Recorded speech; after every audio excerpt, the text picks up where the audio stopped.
Yeah. Yes. I cannot hear you.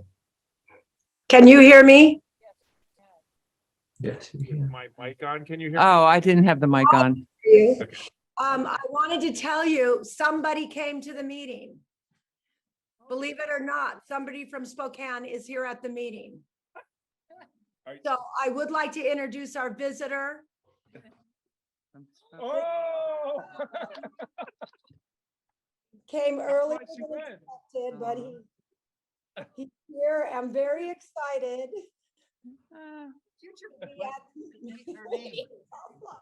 Anyway, What's the name? Levi. Levi? Levi. Yeah, he's Levi. He thinks it's boring, so now he's left. You just didn't want to fill out a speaker's card. Right. Well, thanks for being with us. Okay, special presentation. As far as I, yes, we did, yes. And there's no public here, so no items from the public. Could I have an approval of the agenda, please? I'll move approval. Okay, and second, Second. moved and second. Did you get the names, Oline? Yes. Okay. And the consent calendar. We did take a do vote. need to have a vote on Need that. to move to approval of the agenda. Okay, all right, all in favor of approving the agenda? Aye. All right, guess it's been a while since I've been in this seat. Okay, consent calendar. Approval of minutes of October 6th, 2022 in the regular board meeting. May I have a motion? Do A and B. We can do A and B together, yes. I move that we approve the consent calendar items A and B. Is there a second? I'll second. Thank you. All in favor? Aye. Aye. Okay, boy, this is moving right along here. 7 deferred matters. Are there any that we should be speaking to? No, No. I hear nothing. Okay. Moving on to items for discussion. Are there items for discussion? No. Great. And new items. So, the first new item is an amendment of existing option and site lease agreements with Verizon Wireless for emergency backup generators at Conejo Community Park, Dos Vientos Community Park, Page Lane Neighborhood Park, and Wildflower Playfield. Could I have a motion on this? Pardon I'll me? take a motion. Staff report. I don't see that. Huh? Yeah, so we'd like to provide a staff report before we. Oh, okay. Yeah, so Mr. Hare has been exercising and practicing all day for this. Yes, I have. Thanks, Jim. Thanks, members of the board. Yeah, so as Sue mentioned, we've Verizon approached us. They've got 4 different locations where they want to go at Conejo Community Park, Dos Vientos, Page Lane, and Wildflower. It's going to be very similar to the existing generators that we have as far as the locations and with the existing cell sites. We have two existing generators at Dos Vientos Community Park right now through AT&T and T-Mobile. And we also have one at a Portrait Community Park. Each one's about 140 square feet. The one at Wildflower is a little bit bigger. It's a 210 square feet, and we base the rent or the lease payment on about $1.50 per square foot. So they're each going over $300 to $315. Additionally, we're approached by these folks because this is a state regulation in order to have emergency power for their cell sites. So first responders and like during a disaster can have a more reliable cell service. With that, I'm available for questions. Any questions? Yeah. Go. Yeah, okay, all right. Manager, Mr. Friedel, for escorting me on a tour around several of the park sites this morning and showing me the various projects and what the intent was. The plans only go so far for me, and I needed to see something on real ground, so thank you for that. And I do have a few questions. Thank you for Jim answering some of those out in the field. Mr. Hare, I noticed that, for example, at the Caneo Community Park site, there is some existing conduits that are going through the roadway and parking lot to get to the site. And one of my concerns in reviewing actually all these sites was, would there be any impediments to future modifications to facilities or expansions or anything, which I know you and the staff are trying to keep your thumb on that for anything that might be an issue and try to flag that. But I saw that with that existing, I presume if we can move forward with the Caneo Community Center remodeling, regrading the parking lot, whatever happens, I imagine there'd be some intrusion into the existing utility line. Who is responsible for maintaining and or repairing that in such a case where the park district decides to move forward with a project there? Well, we did take a look at the Caneo Community was the only one that we had for word a That bigger, had what? they had, lack of a better word, like a bigger question mark Oh, on what might be there. Because let me just skip to the other three sites. The other three sites are fairly easy. And they're developed parks, and we don't have any plans for major renovations that are moving things around. And at Caneo Community Park, we do have the plans for the new building and the new parking lot, but we did carefully compare those two with what we want to do and how we want to do it. And so, for you answer your question about the responsibility, that would be. It'd be our responsibility to design it so it does not interfere. And in our opinion, it's not going to interfere, but it's our responsibility to design so it doesn't interfere. And then if a subsequent contractor comes on board and it does hit the lines and we properly designed it, it would be the subsequent contractor's responsibility to repair conduits or any damage that would be to the cell sites or to the generator. So that kind of answers my question one way, that if there is an existing lease agreement for a conduit or access or whatever, and the park district decides to take some action which could interfere with that, it's the park district's responsibility to make it good and operable for the leasee. Correct. Even though it's our land. That's correct. And a very good example just in recent is at Page Lane Neighborhood Park. There was an existing Verizon wireless site there. So we did design that park like we're around the existing Verizon wireless site. Yeah, and of course that's backed up against the freeway and kind of out of the way, but with this conduit being right in the parking lot, I just could foresee that there could be a conflict. Yeah, but like I said, we compared it with the plans that we have and I mean, the cell site was already there. And so this is something that we took into consideration when we developed the construction documents for Caneo Community. Okay. All right.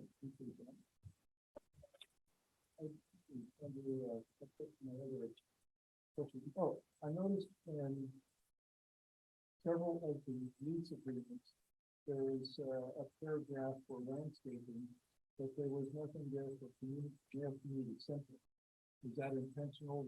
There's no perceived need to do any landscaping around the facility there? Because it's location in the parking lot and there's some already the existing oak trees that are around there. That's not something that we would look to put landscaping around. Okay. And this is kind of a technical question, but it kind of piqued my interest. I noticed that there's always an access driveway somewhere across the all of these sites that goes right to the site that's being proposed. Since several of these are in parking areas, it's kind of going right to a parking area. Well, what if a car is parked there? I'm sure they're just going to park somewhere else, but I'm just wondering, how is that legally accommodated when they're technically not within their designated lease area to access it, and yet they still need to get to that site? Yeah, so what happens if 99% of the time the companies give us heads up when they need to maintain their sites. So if it's like a community, we would block off those parking spaces, or otherwise if it's on the field, we coordinate with like the recreation staff or with the ground staff to ensure there's access and there's nothing blocking their access from the parking or driveway to the site, whether it's on grass or whether it's in a parking lot. Okay. And then I noticed that underneath the landscaping, it talks about being responsible to maintain the landscaping if it dies within 6 months. My familiarity with these projects is usually it's like a year or two for that. 6 months, it's not a very short, it's kind of a short period. Is that standard? Actually, it's a little bit more like for our parks, we have the contractors maintain it for 90 days. Oh, okay.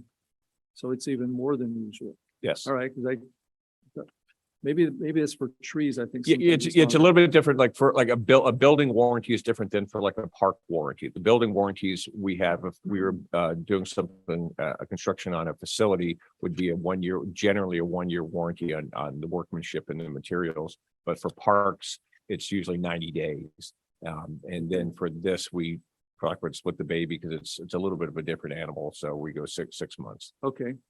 And sticking with landscaping, I noticed on the plans for the wildflower site, there's proposed for 3 36-inch plants to surround the generator, but nothing around the vault. I was wondering why just one of those two different. If you could direct me to where you're looking at, I'd appreciate it. This would be on page 117 of our packet. I thought you had all these memorized. I'm sorry. Yeah, sure. That's the one, Rochelle was talking to me, so I didn't get checked. I didn't figure it out. Okay, so 117, and Yes. can you repeat your question, please? If you'll notice where the generator location is, it has proposed for 3 boxed Laurus nobilis shrubs Correct. around there. But the vault, which is further down the sidewalk, there's nothing proposed around there for landscaping. I was wondering why one but not the other. That's an existing vault. Yeah, the vault is already there, so we're only talking about the generator. So the vault is underground. It's got a surface, it'll have a surface access, but it's underground. So we might have, not knowing exactly, we might have some shrubs around there, but it's not something that's responsible for the contractor. So the vault is actually surface level below. And since we generally require landscaping for above ground structures and not below ground structures. So vaults are pretty much, usually they're below grade, but the generators are always above grade. So just anything around Correct. That's above grade. You Correct. typically do Yeah, landscaping. and we do have some of the vaults because it's not a vault. They just call it an equipment room, and we have we'll have either block walls or something in proper screening like we would do these generators. Okay. And then I noticed that that was our next item, but at Canal Creek South, they're proposing to do some additional modifications. They're not proposing to do a pickleball court or anything at Wildflower that we could take advantage of. No, they're not. That's a different subject. Okay, all right. Thank you. Sure. Thank you for your questions. And again, thank you, Mr. Friedel, for your time this morning. Thank you, Madam Chair. Okay, so, I think Director Hupper has a question. yeah. Just a couple of items. First of all, I figured the Director Nichols would get really excited by all of the plans that we have in our packet this evening, with being a former planning commissioner. So I knew this would be right up your alley. Just a couple of quick questions.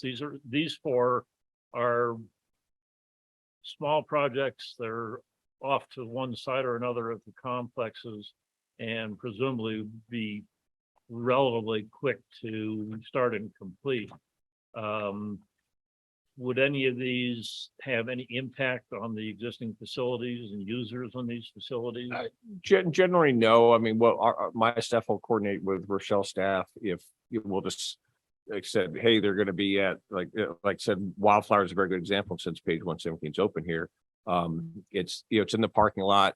So we would try to, that's a very busy Monday, Wednesday, Friday mornings for tennis or other tennis lessons. So we would try to coordinate with her staff. And if we have to, if there is some conflict, we just properly sign it and let people know that there's activity going on. But it's really not that much of a intrusion. And even, these are much smaller, but even like with cell sites, It's usually not that bad at all. And it's, if, when we do cell sites on an existing sports light pole, we just coordinate and make sure there's nothing going on, and, you know, you might have a week or two of missing a light pole, but it's, yeah, right, it's fairly quick. And the contractors, pretty much all the contractors we've had, because, you know, obviously it's not Verizon itself, it's a contractor. They specialize in this stuff, and they're really good. Okay, and hopefully this contractor, having done things like this in the past, is well aware that not only do we have adults around, but we've got lots of kids around, and you can put all the signs up until the cows Mhm. come home. The kids aren't gonna either read the sign or pay any attention to them, so they make sure at the end of each Of course, day yeah. that they're working on it, that there's nothing out there that kids could possibly get into and get injured. Oh, yeah, definitely. Whether, you know, whether it's a large project like the teen center and Goble Center, or a smaller project like a generator at a park. Yeah, we always make sure that they clean up and secure their sites by the end of each day. Okay. And you mentioned in your presentation that we've had similar projects at a couple other sites for AT&T and T-Mobile. Do we have any other cell sites that are still without generators that somewhere along the way we'll be adding? Yes, well, I think we believe we have 19 sites total, cell sites total. So we have 3 generators right now. Which would make 7. And we've been approached for 4 other locations. And again, it's always a pretty long process. They approach us. We talk, we go back and forth with the plans for a little bit, but we have 4 other parks that we've been approached, and there's been interest in the near future of putting generators in. Okay, that's all I have. Thank you. Yes, yeah, part of my question was answered through Chuck's question on what is the total number of sites that we have. You said 19? Yeah, 19 cell sites and 3 existing generator sites. Okay. So I was just, with these 4 additional ones or improvements and so forth, the revenue is $13,900. And that's on top of what we previously have been. Well, the generator, and I just looked, 17 sites, sorry. 17 sites. Oh, 17. Yeah, I knew it was on the next board report. I Okay. couldn't remember, but 17 sites. So, you know, this is just, we're already getting paid the thousands of dollars, and this is just an additional $300 per, one of them's $315. So it's an additional $1,215 a month from these 4. Okay. What is the total, and it's probably in one of your spreadsheets, of the 17, About $550,000. 550,000 annually? Yes. I can remember when we first started considering these, I know one was probably Orchard, and then Sunset Hills and Herbs.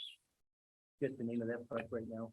Yeah, at South Shore Hills. No, not South Shore, Sunset Hills. You're correct. Okay, anyway, I remember when we first started considering these, and are we really going to benefit?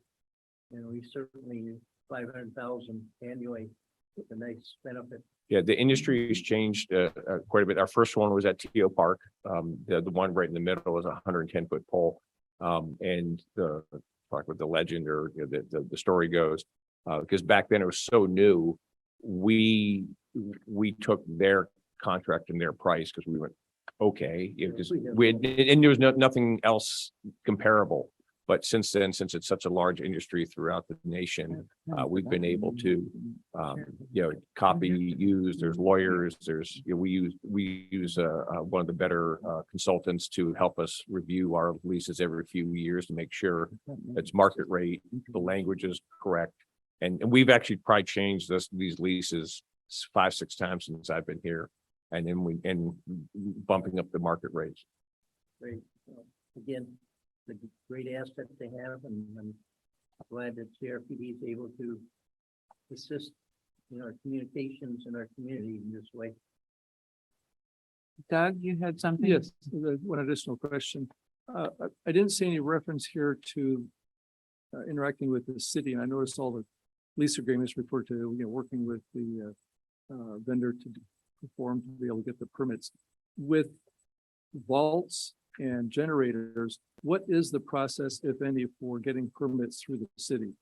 They have to go through the city, first have to go through their planning commission, and in a sense, we're just the property owner and we're giving them permission to provide these improvements upon our land. So then they, as a contractor, developer, they approach the city and they get all their permits through the city. Through whatever the process is, depending on, the normal 9 yards that they have to go through. So this is the first step for them, and then Correct. they'll go to the city to. Correct. Yeah, those- they can't even, the filings. city won't even consider it without that they got landowners approval. Okay, very good. All right, thank you. And presumably, because I know the language in these and the one in Canal Creek South, it basically says they're responsible for all the federal, state and local permits and everything. Correct. So that would be among many that they have Correct. to get. Okay, Thank you. any other questions or comments on item 9A?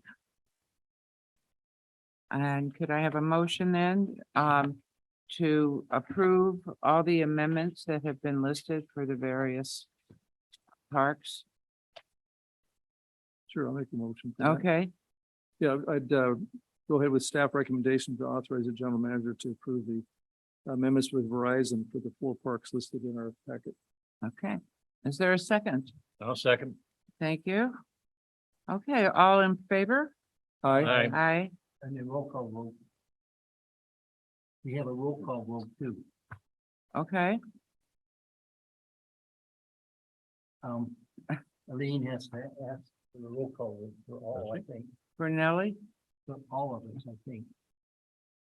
I thought that was when we, I don't know. Why? Maybe I'm wrong. Yeah, I mean, Chair can Um, recognize. I don't think we really need a roll call. I'm raising my hand and I've already talked with Aline about this. I've sent her an email about my voting. Okay, wait, and how do you vote on this? You voted Yeah, on it? Yes or I no? approved. I Okay, said in favor, approved. so I have my hand here. all right, it's unanimous, approved by the 5 board If I members. could just suggest, Nellie, that I didn't you realize. give a verbal approval of the motion. Because if we're recording it, it's not gonna, the audio is not gonna show anything if you're just raising your hand. Well, I will remember now to turn to her and. Okay, that's fine. That's fine, but it will be in the minutes that I approved. So Yes, yes, hey, whatever, if that makes you happy. 5-0 in favor. Okay, moving on to 9B. And Tom, should we just turn it Sure. right over I'll to you? I'll do the Okay. next 3. Yes, I know. These are all yours. Thanks, Vice Chair Holt, and members of the board. Yeah, it's a little different. This is not a generator, but this is for actual cell site. Dish Wireless, if you're obviously we're familiar with Dish, Dish is getting in the game now for wireless. And so hopefully they're gonna have more interest with us. They've already talked to us about some other places. But Dish Wireless wants to put a cell site at Canal Creek South on the northern restrooms. And it's not co-located, excuse me, it's in the same T-Mobile built that restroom for us 10+ years ago, I'd say, give or take. So they have an existing, there's restrooms and a maintenance area there, and then T-Mobile has their equipment room. So Dish is going to come in, build their equipment room, extend the building, and also extend the concrete pad area, put some picnic tables down. We've already talked to Bob Token from AOS09. He says, sounds fantastic to me. And for ASO, this is, it's a new pole. It's not replacing a pole. It's about a 54-foot pole, I believe. We like its location next to the parking lot. So this reduces the amount of times that they have to go across Yeah, the fields. And like we were talking about before, they do contact us, but this is just easier access for them to roll up and service their pole and their equipment when they need it. The rent is $3,310 a month. So that's market rate, and then the lease and the terms and conditions are very similar to with other cell sites that we have, cell site agreements that we have in the district. With that, I'm available for questions. Yes. Several questions. Did you get my email earlier this afternoon, Tom? Did you get my reply? Yeah, first one. My biggest concern not concern, but my overriding question on this, it is a significantly larger project than the 4 generators that we're talking about. Mhm. It's not something that's gonna happen in a few days or probably even a few weeks. So they're expanding the building, putting down concrete. Will the contractor be able to schedule their work such that it will have no or minimal impact on various programs occurring at Canal Creek? Yeah, yes, that's the goal. That's just like our answer. Our goal is to coordinate with recreation staff and make sure that there's minimal to zero impact on it. Again, the contractors are really good. And this is even better that this one's not on the grass. And the pole they just bring in, I don't know if you've ever seen it happen, but it's kind of interesting watching the pole, having it put up, and it's always a lot of fun to watch. But they're pretty quick. They're pretty quick doing it. And again, they're very, very good contractors because they know they're with the whole time is money. Because even kind of thinking, being in their shoes I know they, I think they get incentives from their boss, Dish or Verizon, because the sooner it's operational is the sooner they're making some money. Okay, and my recollection from looking at the description and the agreement, they're expanding the size of the building to the north so that they're going to be there'll be an additional room for their equipment, additional room for their generator, and expanded area for our staff over there.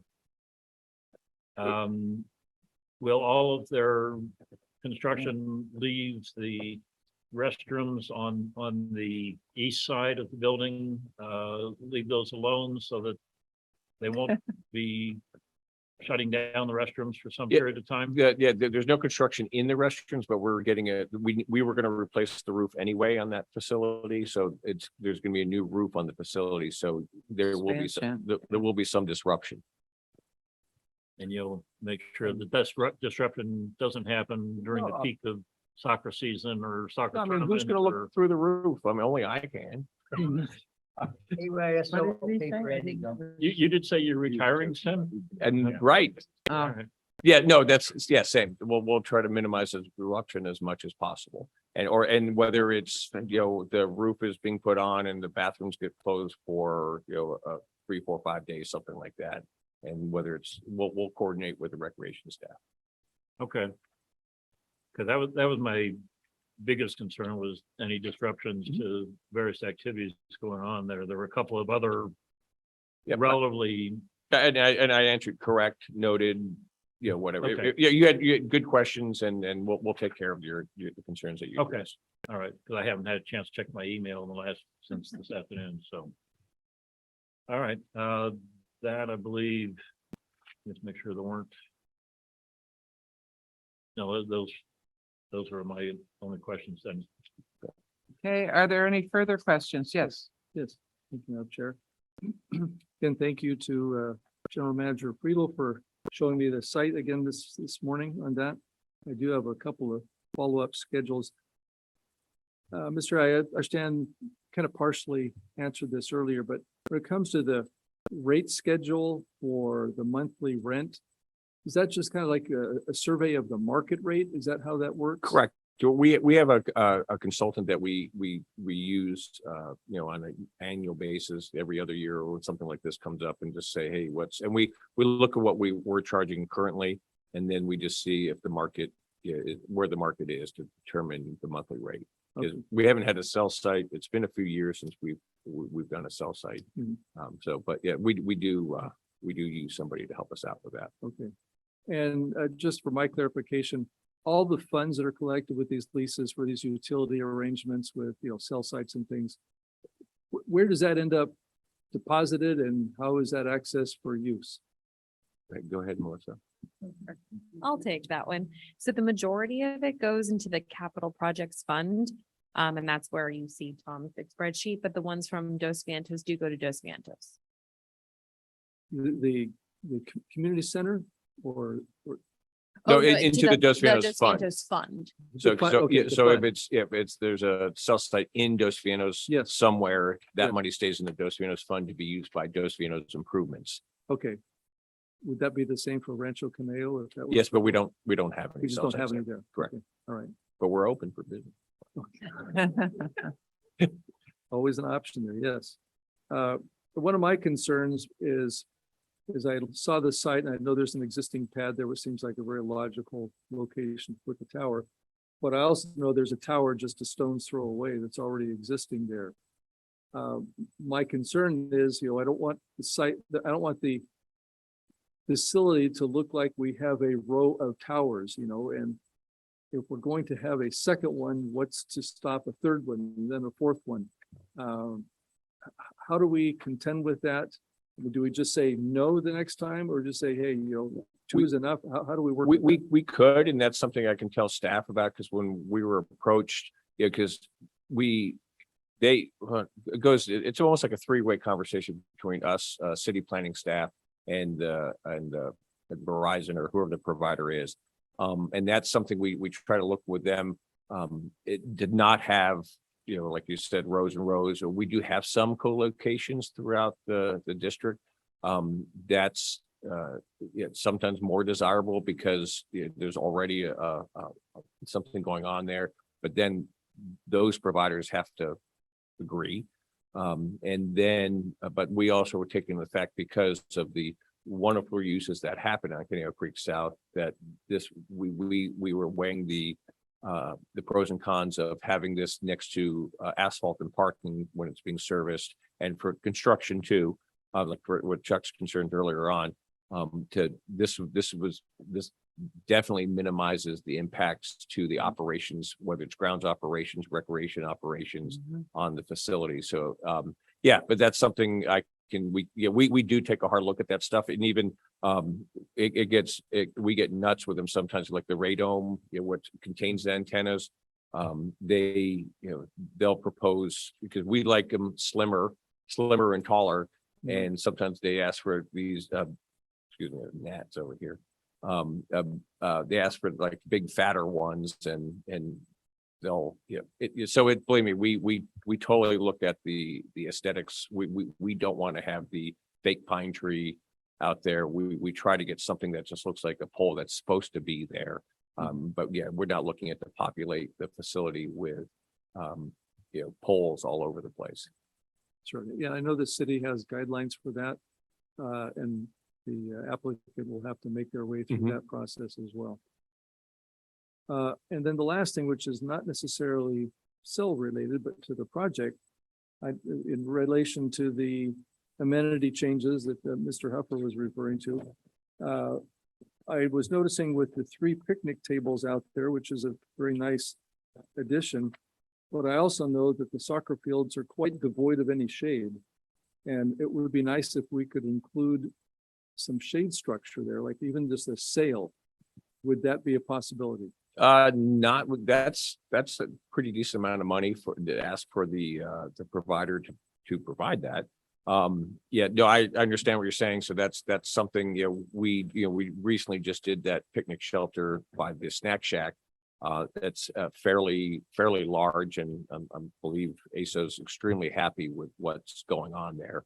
But that's something that could be considered in the future but I think that'd be something that we would provide, because it's when we look at with above ground, like we were talking about vaults before, with above ground, we always try to get a little bit, because we know it costs them less to provide a above ground facility than a below ground facility. So that's why we were able to get the renovated roof, the expanded building, and the extended picnic pad from them in our negotiations, but a shade structure is probably, because that would, that probably about $75,000. No. And is that have the, I know there's the structural part of it, besides just the materials. Is it just, like percentage wise for that type of a project? Is it labor, engineering, materials? Where's the biggest expense? Probably your, labor is probably the cheapest. It comes, that's more of, they're fairly prefabricated. Where when the materials come in, materials are expensive these days. But it's the engineering, like I said, for the structural engineering that you have to do and make sure that it gets its permit. And then, probably I'd say materials is the most costly. And is there, because I know you're always forward thinking and things like this, is there any advantage to getting something in place while they're doing some work? I'm even just thinking like footings or things like that. No, not Okay. really, All not right. really, but we can talk to AYSO, see if that's something that they desire, and we can put it on the next 10-year capital budget Okay. and see if that's something we could work with, or whether it's something that we do or another matching grant.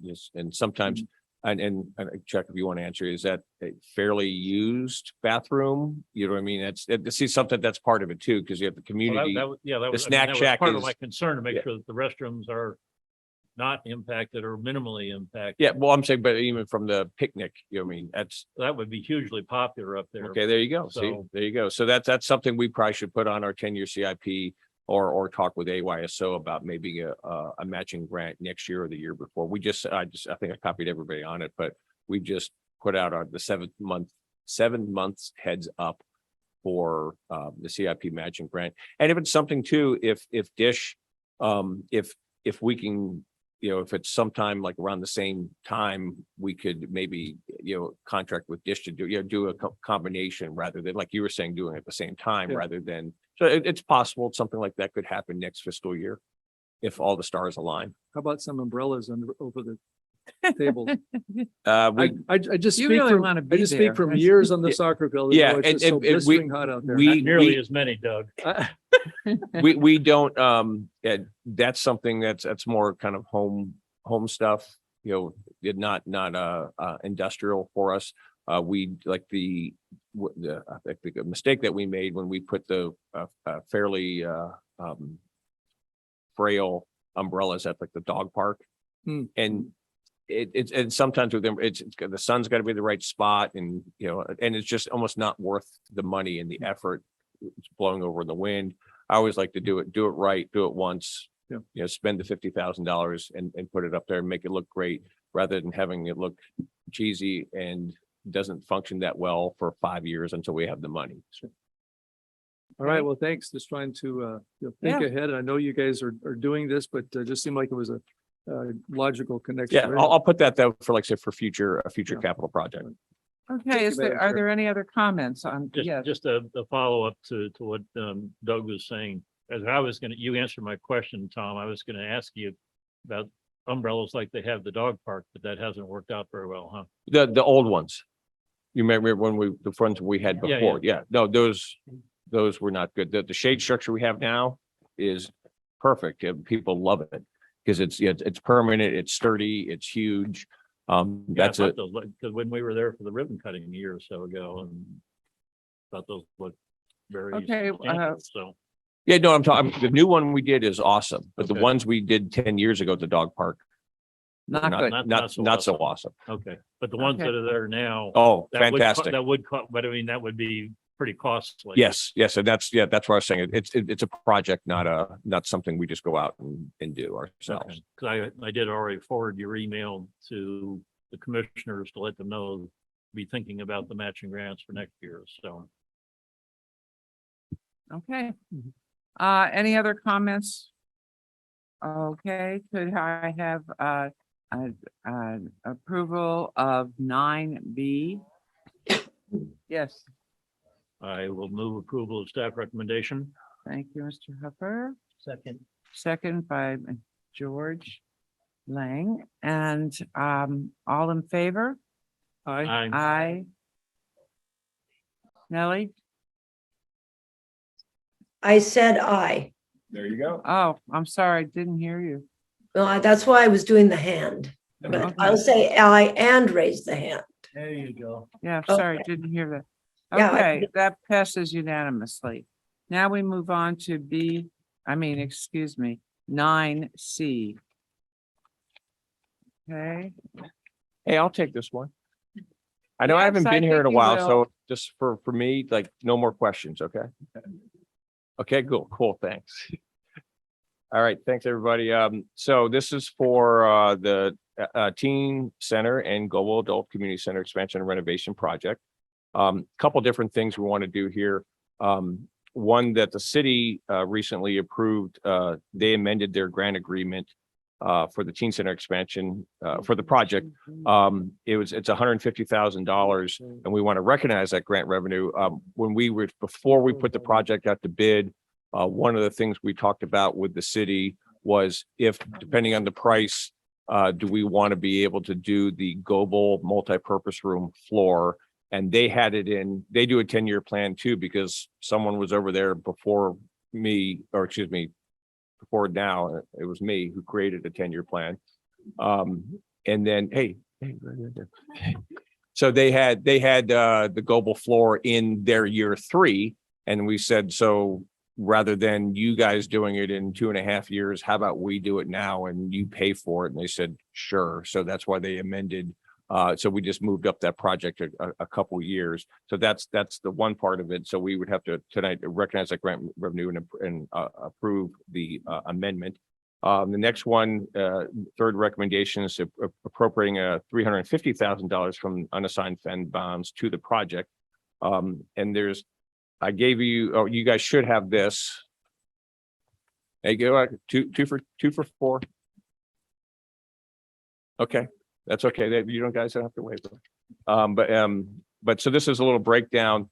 Now, if you look at the change orders, if you look at the bottom right hand column, the change orders were $820,000. We actually, the original project, if the original project was a $4 million project, and we had about $400,000 in contingency approved when we awarded this project back in November. And so then since that time, we did the global floor, but again, it was a change order. That's part of this $820,000, but that revenue is coming from the city of Thousand Oaks, but we're still falling short. And unfortunately, you're very used to me coming to you with parks.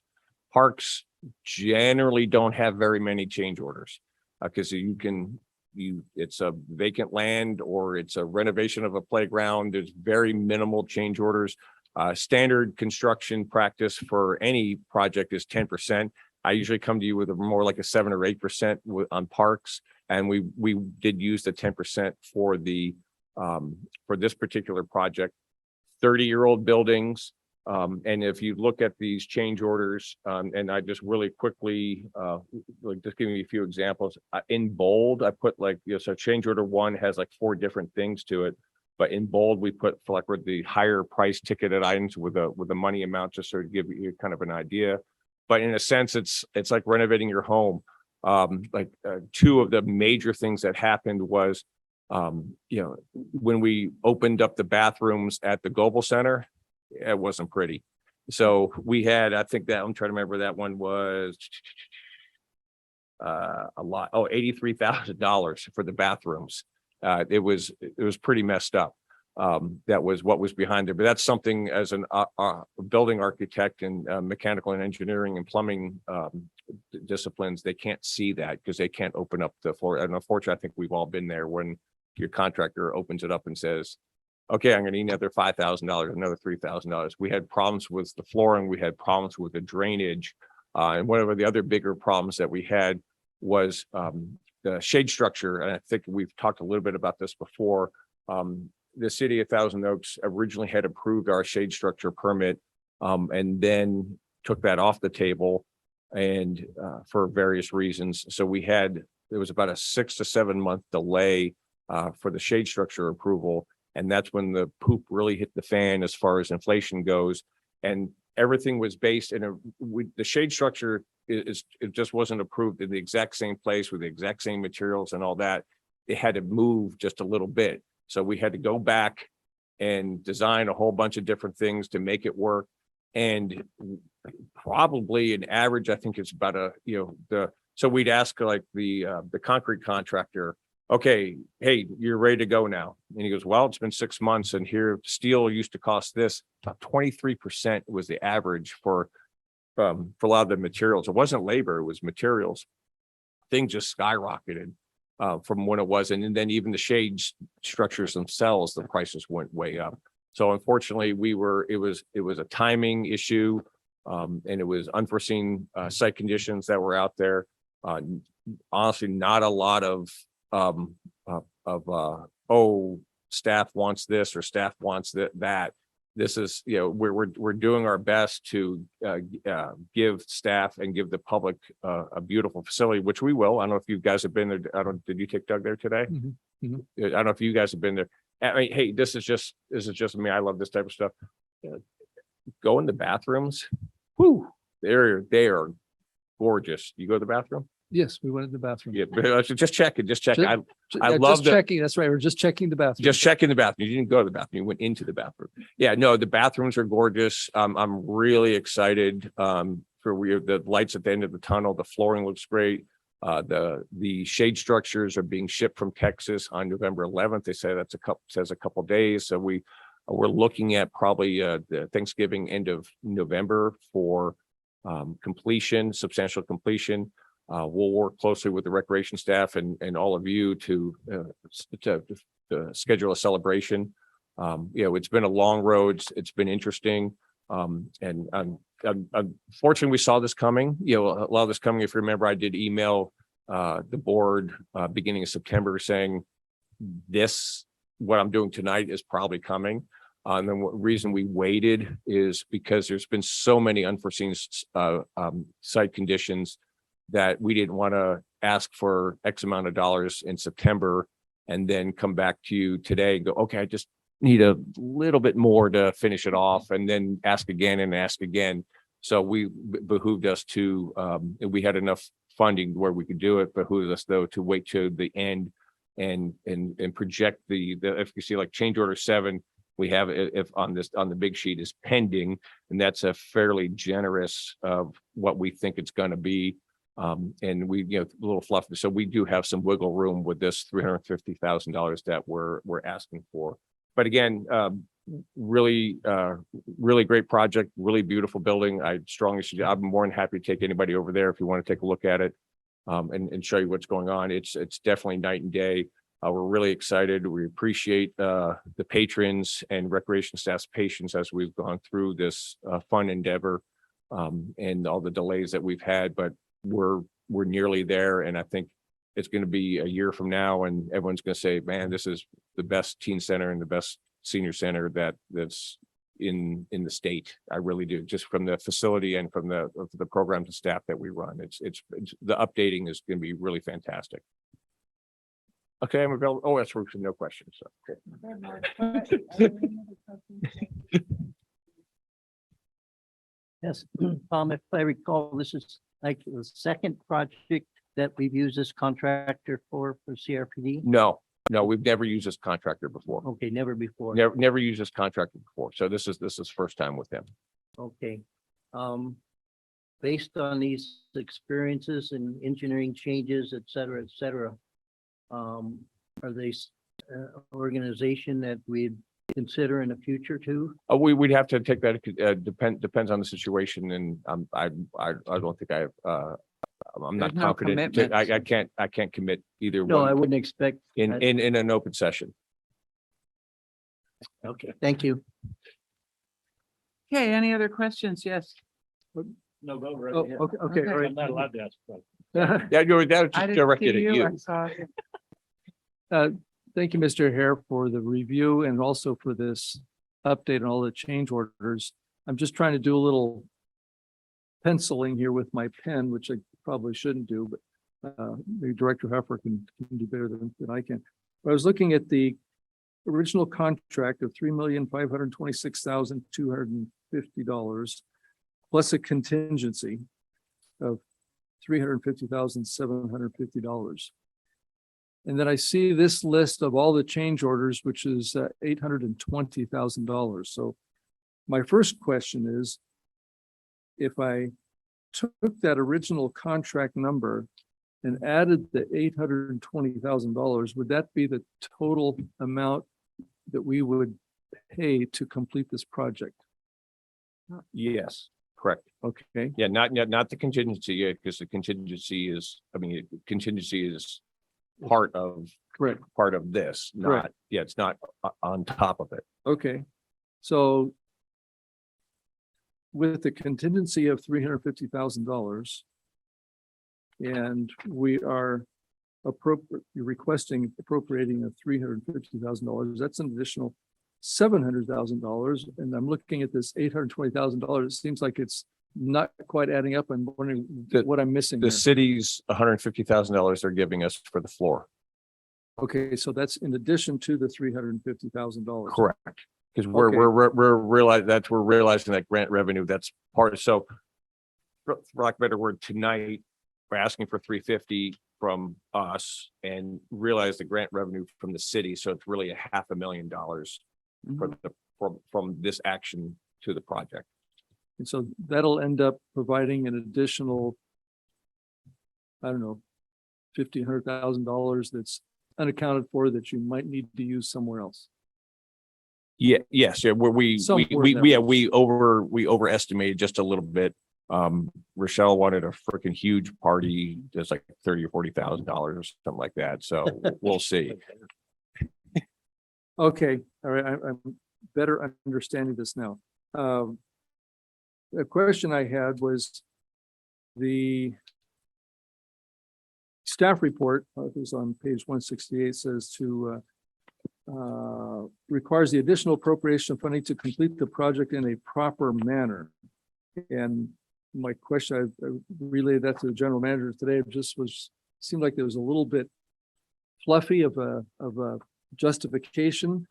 And I'm just wondering if you could better explain what proper manner means, is though things weren't being done properly, or? No, just meeting code. Like I said, when we're opening up the bathrooms, the walls, you can't legally, or you can't, they won't sign off on your permit. You open up the bathrooms, and that's when the city inspectors come out and go, not to code, not to code, not to code, not to code. Look at the drains, not to code. So that's one huge thing. Then I said, even when we, in proper manner, meaning, when we took up some flooring and, it's, you take up the flooring in the subfloor, the concrete floor, like you saw the gray stain. I don't know if you saw a lot of fleckerwood, the little pock marks that are around.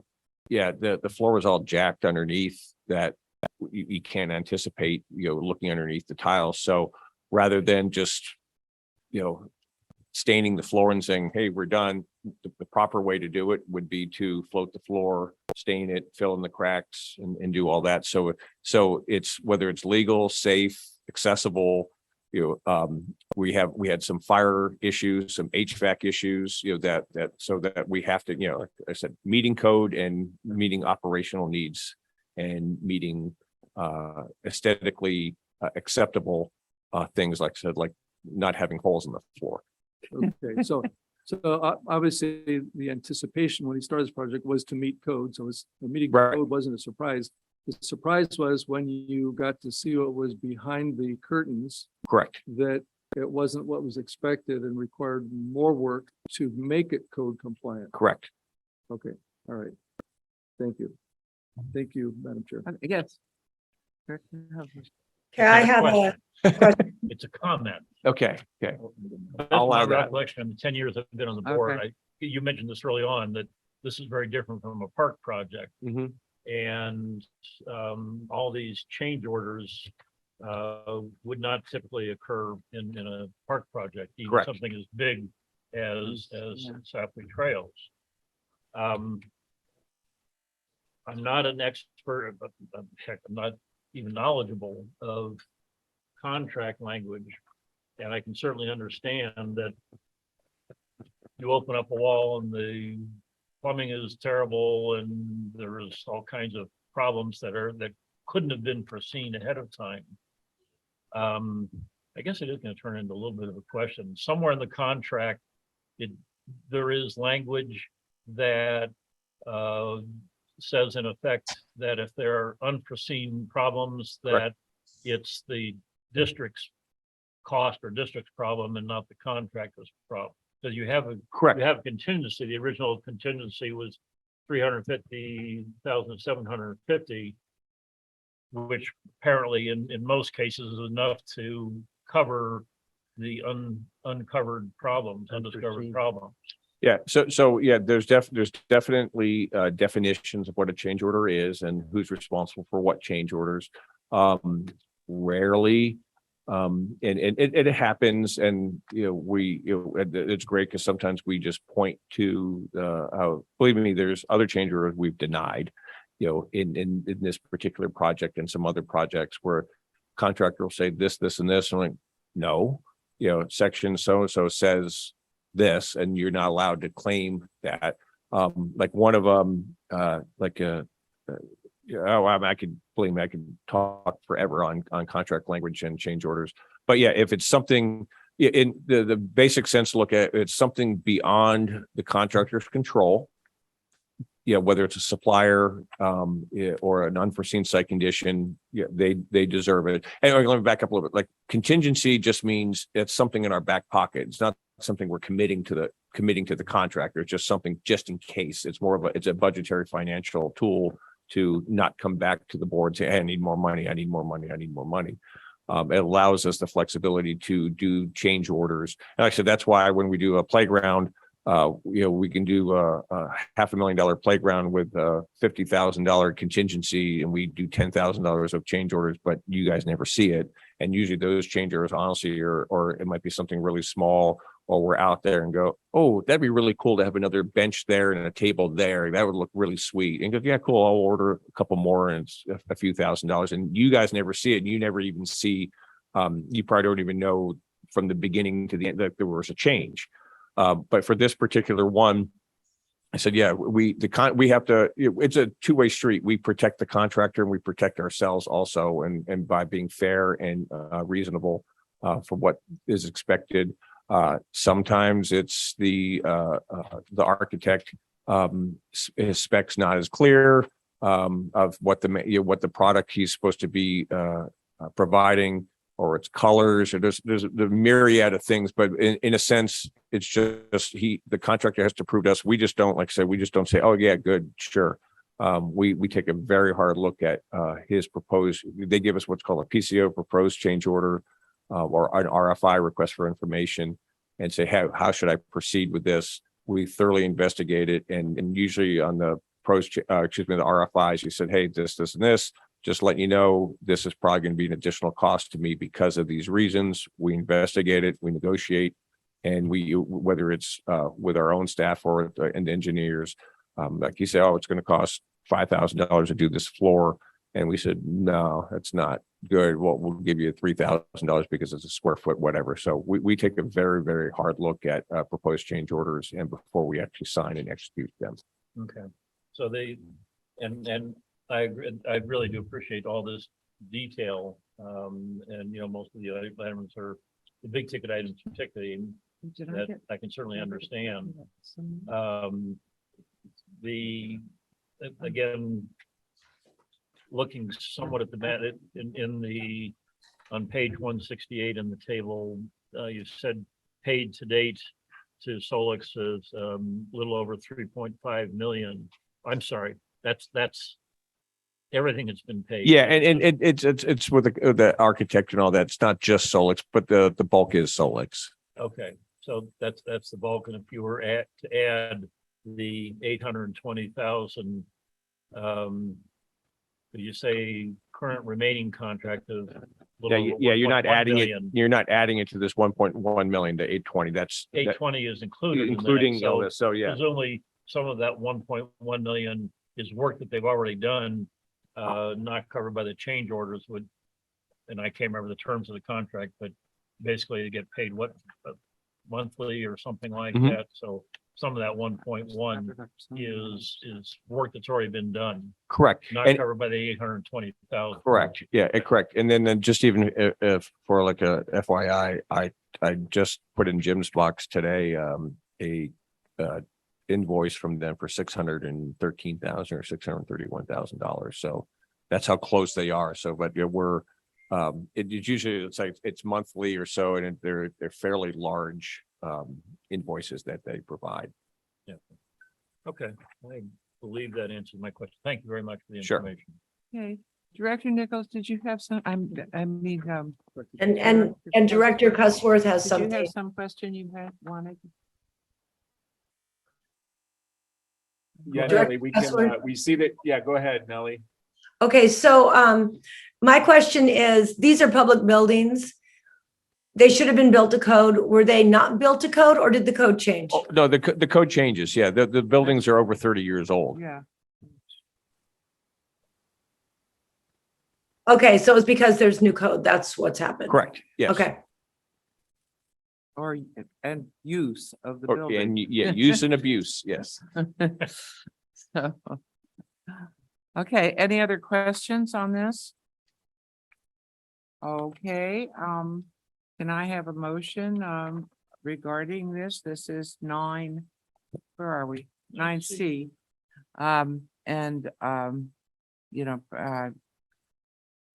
The motion would be about additional funding, which has been well explained to us. Somebody, yes, Well, no one else. I will move that we approve staff recommendations 1, 2, and 3. okay. Any I'll second? I'll second that. Seconded by Mr. Nichols. And any other comments before? Okay, so the motion is to approve additional funding to Alex Fior Teen Center and Global Adult Community Center expansion and renovation project. There's second, It's already been seconded. okay, Let's call for the vote. all right. All in favor? Aye. I, No opposed. It passes 5-0. Okay. 9D. So as Mr. Hare is preparing to do his 4th staff report in a row, I'll mention Again? that Mr. Mooney did a fantastic job while Tom was out, and as you know, Tom did have a nice long vacation, so this is what Andrew left him when he came back. So.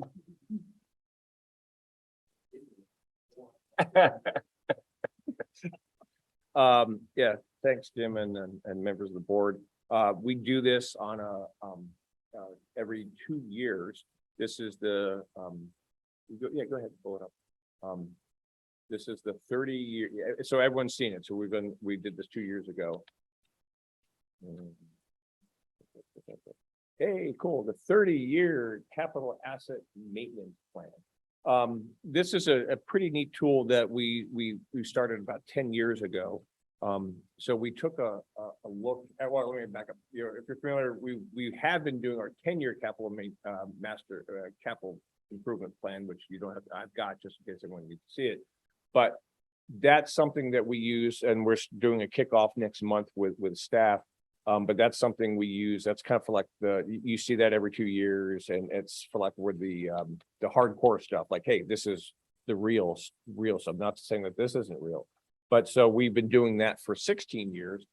So this 30-year plan, we use this for like a longer range tool. We looked at all our facilities that we have. And the reason this is up on the screen and not in your packet or whatever, it's freaking, I don't know how many, where does it go to the right, Cameron? I mean, how many columns? Like a gazillion, bazillion. Yeah, look at that. So look, more it keeps and more. keeps going. Oh, wow. Yeah, around AP, it goes to AP. So it's a huge thing. So, but we tried to simplify, because this actually helps us quite a bit as a tool that we use for forecasting and what's next. And it's almost kind of like a database, because we'll look at something like if you look at Borchard Community Center, which is right there, and if we're, I think that's, I've used the roof, right, right, so the roof, so that's line 25. The roof. So we look at that, and so we look at that, so the original or install year, and it could be a modification, but we actually redid the roof at Borchard in 2008, and it cost us $100,000. So then we have estimated useful lives. What's a standard useful life? Because sometimes it's what's standard for the industry is not standard for us because we use things a little bit harder or sometimes a little bit softer. So then it gives us, we're able to forecast. So if Cameron, you can go to 2033, which would be about 10 rows in, or excuse me, 10 columns in. So if you look at 2033. One, two, oh, there it is, $125,000. If you, I don't know if you guys can see all that. So One more column. go a little bit more to the right. Yeah, $125,000. So that's how we use a 25% estimator with things. But what this does, it gives us, you know, the 10-year plan gives us like projects we want to do, and this gives us our capital assets and gives us a big, broad overview of what those particular facilities are going to need in the future and when they need to be replaced. Again, we don't necessarily go by, hey, this needs to be done because this says so, but we use this as a tool when we input it into our 10-year CIP, but we know whether it's going to be next year or 10 years, so we can do some planning processes that are out there. We have two different types of facilities. We have parks, which have 8 different items that we consider, and we have buildings, we have 16 items that we consider, like for parks is lighting, fencing, playground equipment, parking lots, etc. Buildings, as you can imagine, roofing, windows, HVAC stuff, kitchens, flooring, etc. So with this particular spreadsheet that we have 67 facilities, we have 53 parks and 14 buildings. And then from that, what we take, and this kind of helps us for other things where we look, and when we can even talk to the public, if everything went supposed according to plan, we're looking at approximately in 30 years to replace everything that we have, you know, for the capital assets we have, we'd be looking at $31 million of replacement in today's dollars for all those assets that we have. So again, I'm not saying we're dead on with it, probably pretty close with everything. But again, this is just a guide that we use to look at what we got to do for the existing funding resources that we have, and just using it as a tool for our budgeting. And we present it every 2 years to you. And there's no actions that are needed. It's just receive and file. But it's, again, just to make you aware of the processes that we've developed and that we utilize during the budget process, again, which we are kicking off shortly, and you'll probably be seeing a lot of things probably early next year from us regarding capital projects. So I'm available for any questions you have about this beautiful spreadsheet. Big. Any questions? Yes. It is a beautiful spreadsheet. Thank you. The 30-year, and I believe you said in your text here, does not include replacement projects like Canal Community Center. Correct. We thought about that at the beginning, but then because one of the big things like Canal Community Center, that'd be you'd only have to guess on like for like. And my estimation is because a building's life, a good building's life is, 50 years or so.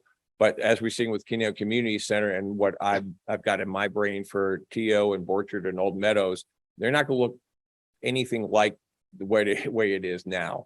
So that's not something that we put in as this big, hey, $20 million, $30 million.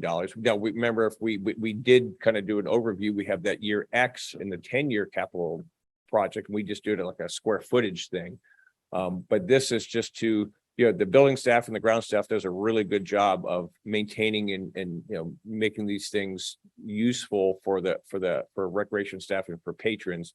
But that's not something we considered it, but we didn't think it wasn't appropriate for our way of thinking and the processes that we have. Okay. You show this to us, you said every 2 years? Correct. Yeah, we do every 2 years because with the 2-year budget process, we do this first. We start doing this in late summer, early fall to do this. And then I said in November, we're gonna, for like we kick off the more formal, and this is just one piece of data or one huge piece of data that we'll use for the next 6 months to come back to you in the springtime with the final budgets. Okay, but internally, how frequently is this being updated internally? Oh, every 2 years. Yeah, it doesn't pay to, the staff hates me when I say update this. Okay, because I was comparing this 30-year with the 10-year and just looking at a couple of random years. And the year one in your 30-year spreadsheet did include 20 million did not include the 20 million that you have in the 10-year spreadsheet for the Correct. Caneo Community Correct. Center. And so, right, yeah, so this, like, this particular spreadsheet assumes, does not assume Caneo Community being redone. Right, but what struck me, and I didn't sit down and look at each of the individual playgrounds, but in year one of your 30-year spreadsheet, I believe I counted 13 playgrounds that were being replaced. And that seemed like a large number for a single year. Yeah, and again, remember, this is just, it's like a guideline. It's like our vehicle asset replacement. We look at a playground and we even, this, again, this is the first initial stab. This gives us the, hey, this gives us like, hey, take a look at these things. Then we take a look at those things and we actually parse it out on what needs to be done, when it needs to be done. And that goes into the 10-year plan, right? Just because, like I said, with a playground, we have, I believe it's 15 years for a playground, but if a playground's still in good shape, it might be 20 years. Yeah. If a playground's in bad shape, it might be 10 years. So just, the math says 15 years. I can't, on this one, I don't want to deviate and make judgment calls. This is just straight math. Right. Oh, And then I we make understand. judgment calls when we do the 10-year CIP. Yeah, but I mean, for the coming fiscal year, I guess the current fiscal year, because of the additional funding that we got, we're able to, I think we're doing what, a total of 10 playgrounds? 9 So that playgrounds. Some of those that originally were projected to be out Correct. 1 or 2 or 3 years have actually been moved to this year. So Correct. somewhere along the way, Yeah, we'll go, this will all be- we'll go back in when we do this, and when we're here again in 2 years, the install year is gonna change, what's gonna change, the cost is gonna change. Yeah, and so those will be installed in 2022, and then it'll say 2037, we need to replace these 9 playgrounds. Now, will we do that again? I don't know. A lot has to do with funding. But we might look at it and then start parsing them out, like, oh, these are the 3 worst, we'll do them, or this one, the next year, something like that. yeah. But I think this really is a great tool that, things are gonna obviously change from month to month and year to year, but to at least have a big picture view of what's gonna happen over the next 30 years. Right, yeah, and right, and long that's, after all of us are gone. that's a great way to look at it. Like I said, yeah, with this, and the 10-year plan goes like this, and even now, I've got stuff that Melissa hates me for, that I say, oh, we forgot that, or, this, so then hey, it's just, she's really good. I always ask for more money, and she said, before she says anything, I run away. And she gives me the money. But no, we have things that we never anticipated, or we moved up. I mean, even a good discussion, just even, but can't even think it, because I love the planning process of what we do. Like we were talking, if you remember, we were gonna do the deck at the community pool at CLU. And that was supposed to happen last year, I think, or 2 years ago or something. And we took a look at it, and it wasn't something we needed to do, but just like these planning tools, looking at this, looking at our 10-year CIP and talking with, we just had a staff meeting today to talk about it.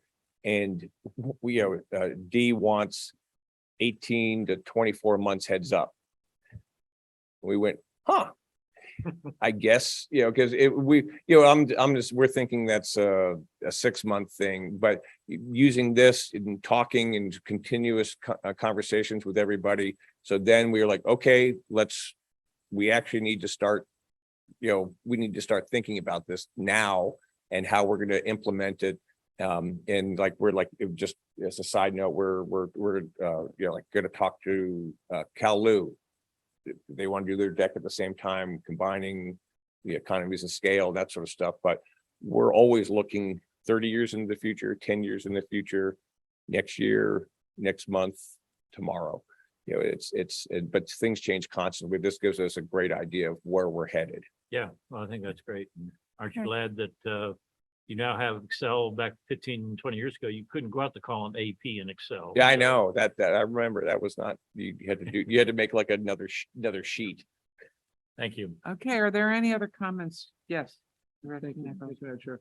Thank you, Mr. Hare, for the explanation. I was curious as to how how the information is transferred from the 30-year maintenance plan to the 10-year capital plan.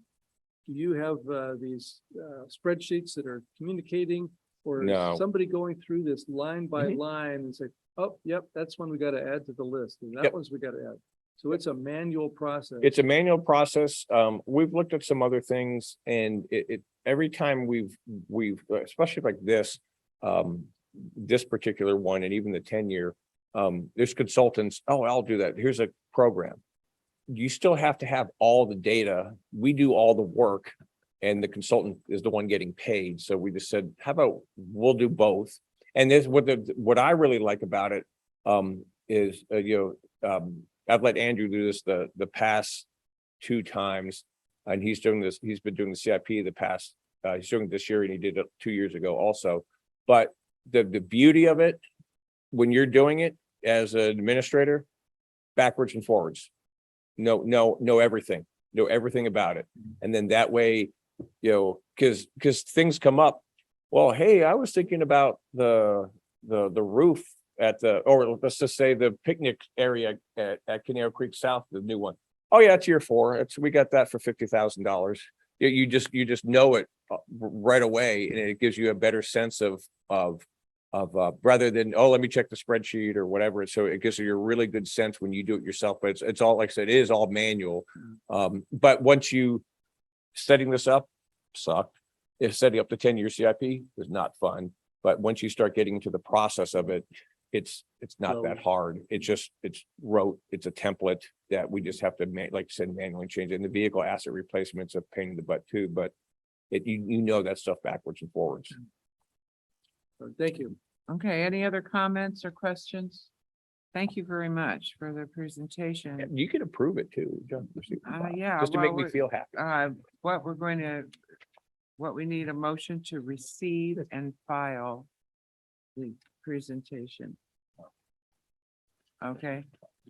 All right, all in favor of receiving and filing this? It's received. Okay. All right. There's no need for. All right. So moving right along, 10A. These are things that have been, you've probably seen in your packets. So unless there are questions, we can keep moving. Yes. Just a quick question.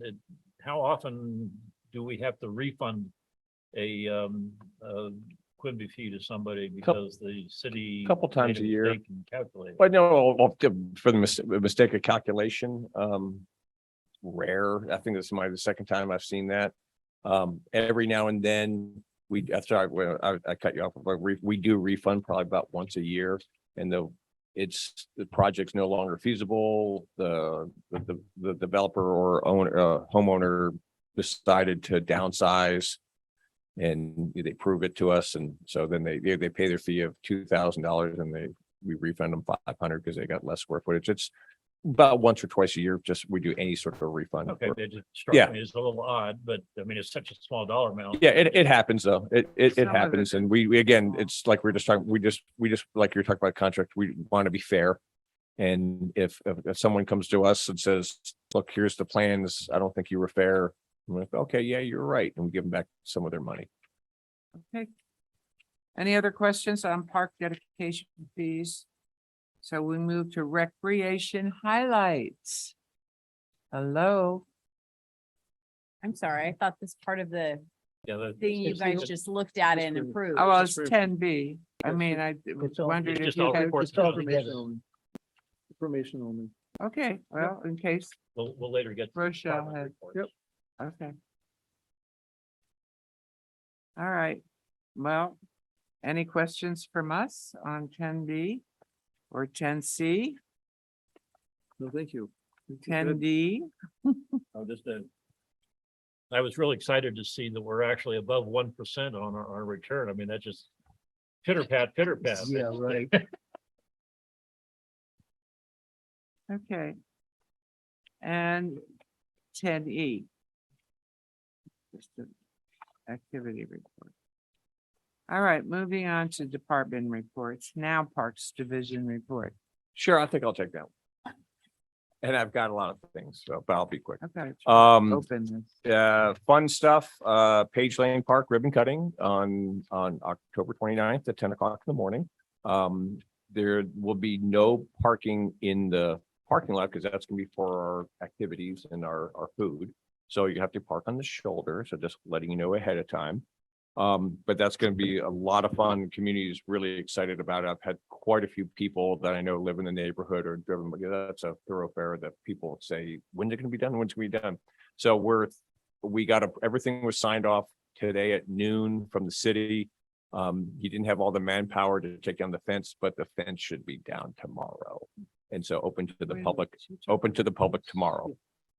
And on that note, more of a technical thing about that, just as kind of like a heads up, as you well know that we voted or the board approved, a while ago, we didn't put any turf on there. But the change order we did to them, the irrigation's there. It's not, the heads aren't there, but he was able to bury it so we could find the laterals on a later occasion, so we covered it in mulch. To be fair to the contractor, again, there's that word, we're always fair to the contractor. When he's done, he should be last invoice should be coming soon. And what we do is we file what's called a notice of completion, because we hold a retention on this. He's got a $250,000 to $350,000 retention. So just in case there's problems we didn't know about from subcontractors or suppliers. So we file a notice of completion, and then 30 days later, if there's no problems, we release the retention to him. So with that said, we want to be fair to them. We want to close them out, because we don't want to keep them hanging around. Remember, we talked about, we may turf this park again in the springtime, depending upon the drought and what's going on. I want to keep open the possibility, even though we closed out, it's called Marina Landscaping, even though we closed out Marina Landscaping, since they were the original contractor, we will ask them for a price to turf it. And if that's reasonable, I would probably come to the board, or not me, someone here would come to the board with like a sole source. I think that'd be appropriate. But if we don't think the price is reasonable, because we'd have to put that out to bid. So you'd have to go through the whole process of the bidding process. But that's just kind of like an FYI with how we're thinking in the future. So you just aware that we may be asking you to do a sole source to Marina Landscaping in the spring. What else do I got here? Yeah, we talked about the Teen and Goble ad nauseum, pickleball ad hoc meeting. Ready, Sue? All right, we're good. That's gonna be fun on Monday. We're anticipating if At 9 o'clock, right? 9 o'clock on Monday, we're anticipating if Chuck stays in line and doesn't throw too many things, that we can get some direction from the ad hoc committee meeting on, remember, we were looking at priority places. We're not talking about when are we going to build it or how much money, we'd come back to the board, and we're anticipating the second meeting in November we've got 5 locations. Hey, all we're looking for, location number 1 here, location number 2 here, 3, 4, 5, just ranking them. And then again, we'd put that into our 10-year CIP process, depending on where's the best fits for those projects. That's coming up soon, so that's exciting. We've had so much fun with directors Lang and Nichols on the Rancho Potrero Community Equestrian Center and the lighting. Tell you where that is for everybody, and for Doug and George's information too. We did get, we've had a lot of good meetings, productive meetings, what we called the working group, and that was some HOA representatives along with Ride-On. We got a formal statement back from the HOAs on how they feel. We're gonna gather, staff is gonna meet with the city. We met with Brian yesterday for Ride-On. We're gonna meet with the city of Thousand Oaks next week. And then we'll gather some more information. So in about 2 or 3 weeks, the ad hoc committee meeting, the ad hoc committee would like to get back together with you and say, hey, here's everything. Which way are we gonna go? And potentially recommend something to the full board again in, December or something like that. That's something I'd really like to, have that, like, I want that ship out of port right before I leave, because that would make me happy. Make everybody happy. Yeah. And then also more exciting things, we're gonna get, or we're finishing up our proposal from California Skate Parks for doing construction documents for the skate Orchard Skate Park. So we anticipate bringing that to the board on November 3rd, and that'd be authorized. We have money in the budget right now. We're looking at it. It probably will cover the CDs, but if it doesn't, we might ask for, and I'm saying small amount of money, just a few $1,000s here and there. It's no big deal, right? Cool. And see, she said yes. And then, but we would take it to for you to authorize for construction. Actually, we had some neighborhood, we had some public outreach meetings. I think it was September 8th and 10th. Nellie was there. I don't remember if anyone else was there, but they were really good meetings that we had with the folks. It was a lot of fun, and you couldn't beat, because I think Nellie, you were there on a Saturday when we had they had a skate class going, and how can you not want to build something with a whole bunch of 5 and 6 year olds skating? It was so wonderful. And even I should have brought it, but one of them wrote a letter to Andrew with drawings on his thoughts on why a skate park should, his thoughts on what should be there, like input. And so Andrew's got that hanging outside his office. So that was a lot of fun. So we're moving along with that. And then last is a more fun thing. So remember, next week on Wednesday from 4 to 6 is the Cameron Center open house for the Rangers. And so come on by, see their new digs. If you have been over there, if you remember, the Cameron Center has always been a beautiful location, a little bit of an older facility, but the Rangers, a lot of it was done in-house because they've got a lot of skills, but we also had the contracts from different things. You'll see a very interesting facility with a great location. They're very happy there. So we're really proud to show that off to you guys and the city folks and Costco folks and all that. So we're looking forward to that next week. And that I'm available for questions. Any questions? I have a question. Okay. I was Go just for it. wondering with the Cameron Center, I just interrupted everybody so you would know that I'm actually talking here. If I can't go, obviously I'm in Spokane, but I'm really interested to see what that is like. Can I just show up sometime? Do I need to make an appointment? I'd like to go a day. Is that a possibility? Nellie, I think I heard your question to be, can you just show up to the Cameron Center? And it is the Ranger headquarters. So if they all are out in the field, it might be locked down. So if you want to make sure that somebody is there, just let us know ahead of time. Once you get back in town, and we'll either make sure someone's there and you just show up, or call us. And Yeah, we'll take you over there. But yeah, generally, because we have it locked up as far as even when they're there, the fence might be locked, so you won't be able to get there unless you're yelling at them. But yeah, just let us know. We'll take you over there and give you a tour. Great, thank you. And you're right, you guys will meet new Rangers. And that's at 5 o'clock. There's two. 4 o'clock, 4 to 6. That was one of my questions, because in the invitation, it said 4 o'clock for staff, 5 o'clock for board and That's and right. city council. You can come at 3:30. I I'm just, gonna go get. you probably wrote it. I'm just going by what you told us. I didn't write it. No, yeah, it's 4 o'clock, but yeah, I mean, feel free to come anytime. It's fine. Okay, as long as I have the mic. Thanks for the water report this month. It was interesting that, No. with the projects we've been doing, I think we were down 2 to 3% in water usage from, month last year to month this Yeah, year. for about almost, I think it was 3.7% from last month, August to August. And then July to July was like 11%. So our cumulative between July and August was 7%, I believe. Are we getting any kind of word, indication, hints, leaning from any of the water agencies as to what might happen? I think they were talking last I heard end of November. Yeah, not yet. As I said, I honestly got back in town on Saturday, so I've been doing lots of other things besides that. That's November 3rd board report. But I don't know, Jim, if you've got better things, but no, I have not talked to any of the agencies or anything. And I was going to do that next week because I'm on November 3rd. I'm shooting for November 3rd to present our water conservation plan. And I would have much more robust information for you at that time, but I've been gone for a month, so I couldn't tell you the latest and greatest. There's a drought in New Mexico and Arizona too. I know that. All right. Thank you. Go ahead, Jim. But Jim, I don't know if you got any. I do have a little bit of info. I did watch, I believe it was the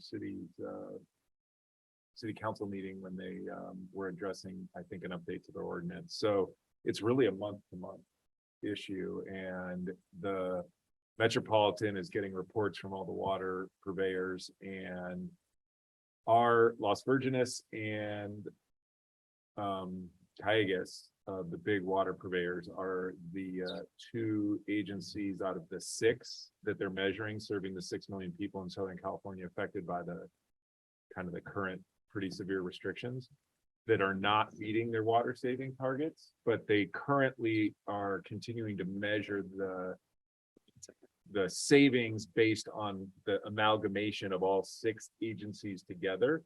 So they're trying to keep that holding, but essentially we're not meeting the targets.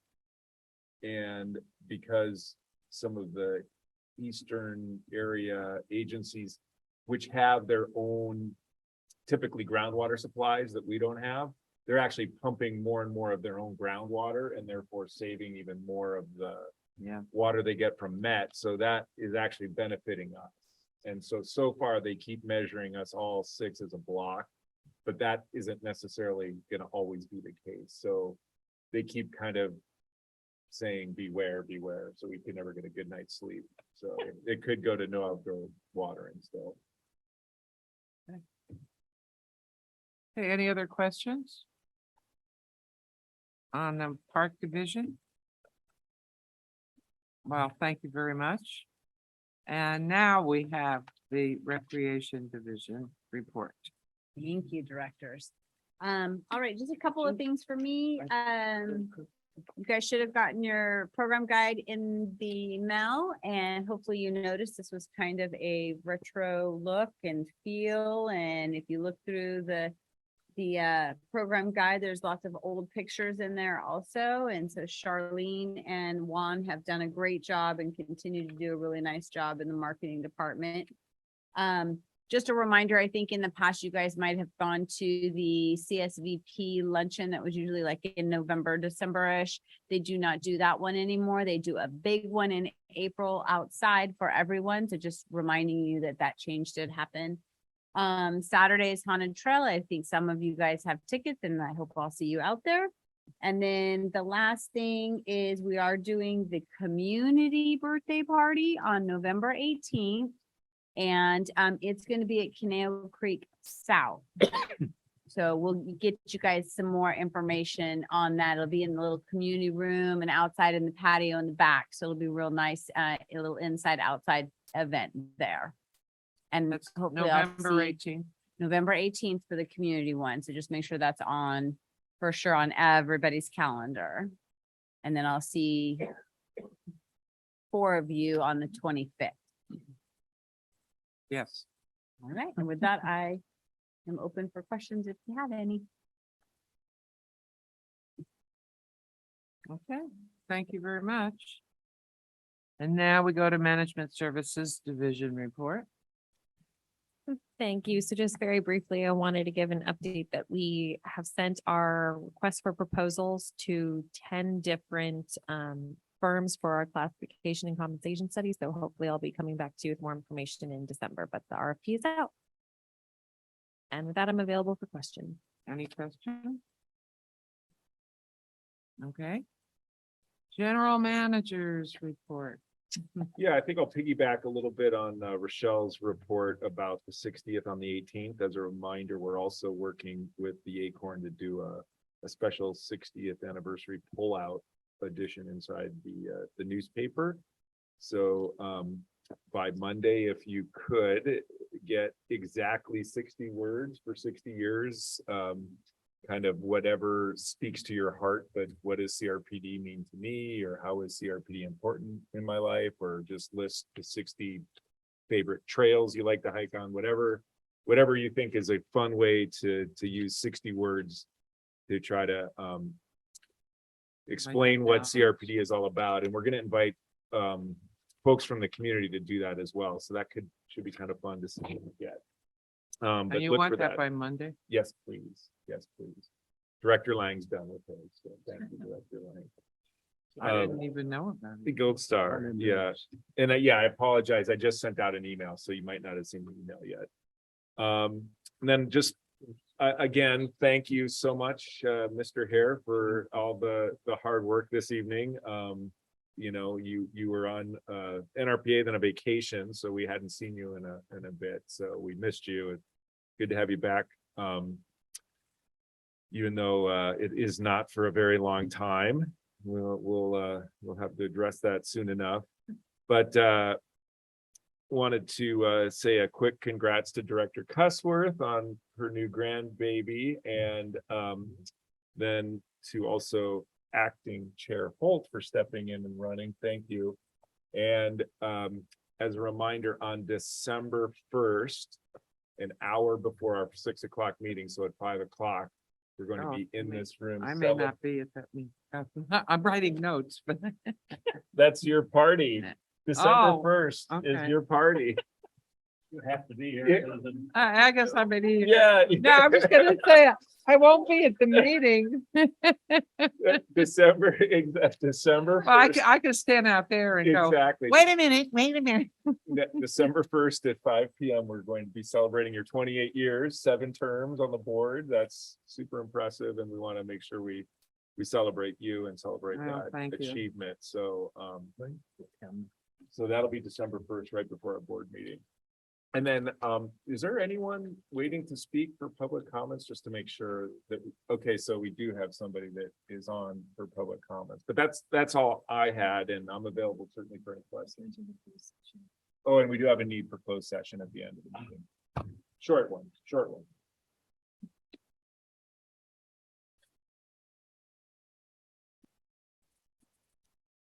So who, that was, Yeah, next is 11E. I thought somebody needed to speak. Well, then, public comment. Yeah. Oh, okay, well, that's. All right, director's reports. Start here, please. Oh, thank you, Madam Chair. I was just looking at my calendar on the trails I've traveled since our last meeting. I attended the Trail Workday with Costco and the Canada Open Space Foundation on October 15th over at the Wishbone Trail behind the Westlake Park. And as I was traveling the trails, lo and behold, here I come across our general manager out there, flailing away at the trail, doing his portion for trail improvement. And we had probably about 70 people out there. And it was perfect weather, a little overcast, a little cool. Couldn't have asked for anything better. Just a wonderful group. They got the work done before the lunch hour, and everyone enjoyed tacos about 11:30, 11:45. But it was a good group. Actually got to meet the Rangers while I was out there too, came across them. Had a good show. And again, the foundation always does a great job with supporting that, and then the rangers do a great job of getting everything lined out. And at the end of the day, the trail looked fantastic. So kudos to the many volunteers. Just was interesting to talk to a few of them and see why they come out and what they're interested in. And just really impressed with the community that we have and the volunteerism, whether it's, through an organized or programmatic activity, or someone just shows up for a day for a few hours. So we've got a great community of volunteers. So that was fun to be at. And just to reiterate, I was out looking at the sites this morning with the general manager. And I think that's the only 2 activities I had since our last meeting. Thank you. Mr. Huffer. Well, I looked at my calendar and the day after our last meeting, I left for Hawaii and I got back just a few days ago. I guess I could consider it a CRPD trip if we ever, I can't remember if it was last April or April before, when our general manager was jokingly proposing an expansion of the district boundaries all the way to the Pacific Ocean. And if we did ever expand there, I have some great ideas for beaches. So other than that, I have nothing to report. Okay. And Director Lang. Yes, thanks, Chair. Well, yeah, the only meeting I attended was the Santa Monica Mountains Conservancy meeting. And those are always interesting, and everybody that attends, there's usually 30 plus on the boards, and then various other community people, but they're always good meetings. So that's the only meeting I had this month or since our last meeting. And now, Nellie, do you have? Yes, I do. So I did a couple of things. I think for the first time in maybe 12 to 15 years, I attended Voices of Old Caneo at the Stagecoach Inn, and I wasn't directly involved with it, either acting, producing, being a director, being a guide or something. So it was kind of fun just to go and watch the show. I also went to the Hillcrest Players, which is the shows that they have for the kids that are 7 to 14. They're just the little guys.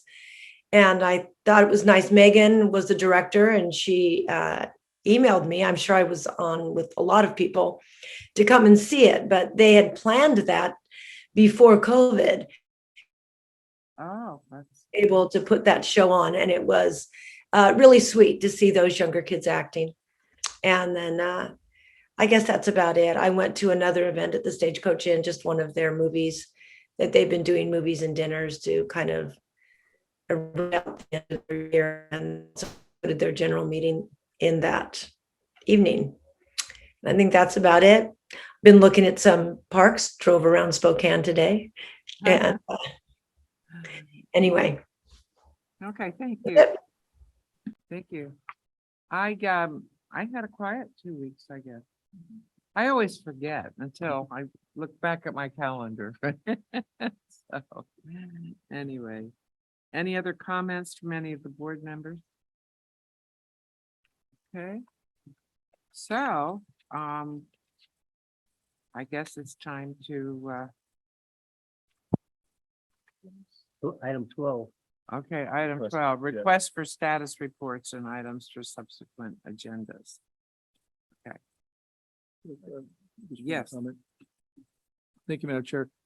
As I was reflecting on our discussion after looking at our minutes, and actually the very thorough report from Ms. Smith on how we track our expenses and our review of warrants, and some of the comments that were made with some of the board members on how thorough or maybe not so thorough they take the time to go through, or perhaps periodically.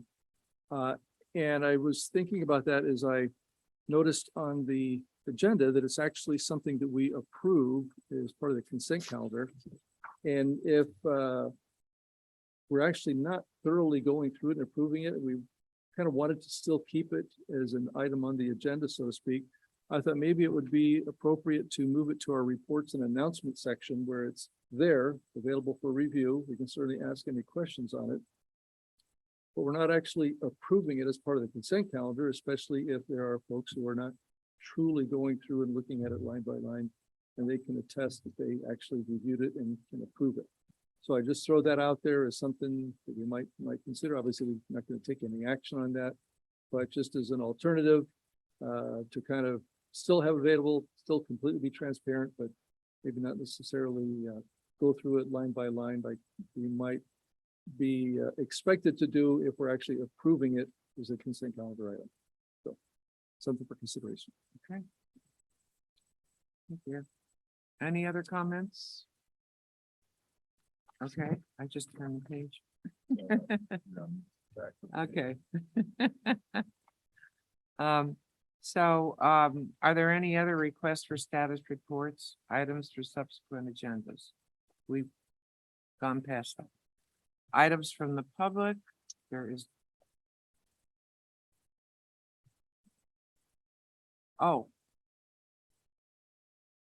There is somebody, Yeah, it Michael looks like Morrison. Michael Morissette. Can you hear us, Mike?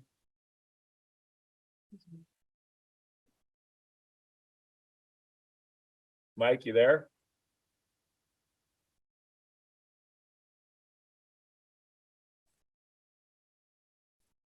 Will be rejoining the webinar as a panelist. If you can hear us, Mike, we're trying to get you in.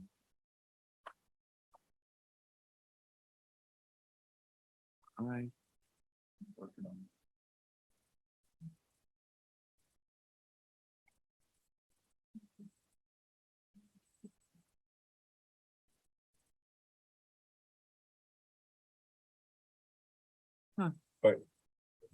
There he is. Oh, now we can see you, but we still can't hear you yet. We can see you, but we can't hear you yet.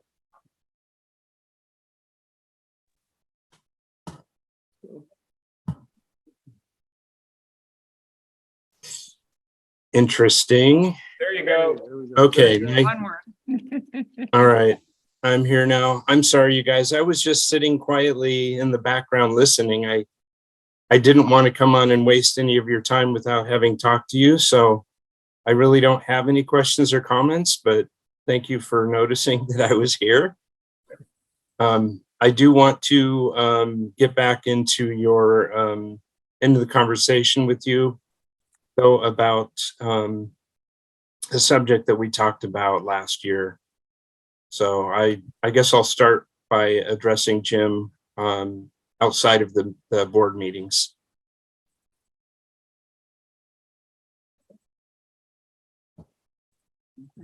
Cool. Thank you. Okay. Thank you very much. Thanks, Mike. Thank you. I don't want to take any of your time. I wasn't prepared for anything. Like I said, I didn't leave any comment cards or anything today. Yeah, no, this was forced public comment. I was just trying to lurk in the background. Sorry. Okay. Thank you. Thank you very much. Okay, so, and then, is there an executive closed session? Yes, thank you, Chair Holt, members of the board. We do have executive closed session under Government Code Section 54-957, Public Employee Performance Evaluation, General Manager. It should be very short. No announcement is expected. Okay. And do we remain in place here? Yes. Okay. Nellie, I think Nellie's got to exit and come back in. Somebody I don't know how telling that her works. that. Or she's got to zoom. Yes, I have the code and I will be exiting and I will be coming back in. Awesome.